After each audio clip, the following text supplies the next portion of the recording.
that the service members that are deploying to harm's way know that the community cares about them, thanks them for their service, and we want them to know that their families are going to be taken care of while they're deployed so that they don't have to worry about that, so they can do their job and come home safe.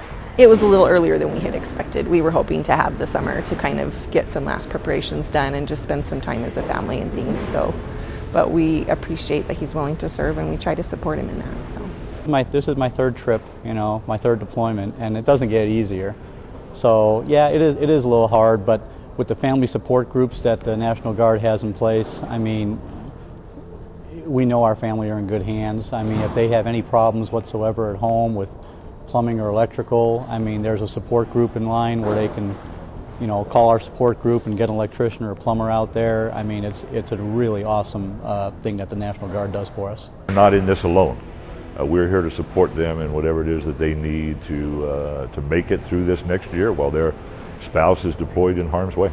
A lot of neighborhood support and a lot of community support too. There's a lot of resources to help the families, and that's been really great to have that support and that assistance when my husband's gone, so that we can still, be strong, do the things we need to do, and not be a burden to other people. You kind of get torn one way or the other, but I know I'm doing the right thing. I know I'm going to defend my country and help other people out. So I guess you could say I'm going to be sad that I'm leaving my family, but it's for my family that I'm going out. Because we really don't know what the future bears. It's hard to say goodbye to a loved one.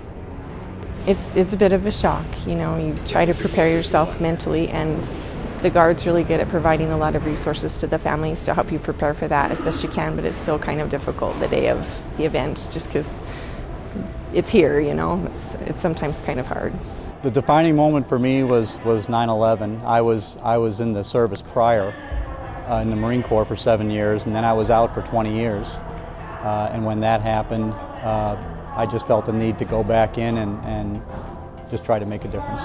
We have 3 children, so I think that kind of forces you to really, you have to pull yourself out of that if you kind of start to get into that mental depression or whatever, because you have other people depending on you to take care of them, and you've got to be strong for them and be that support if your spouse isn't there.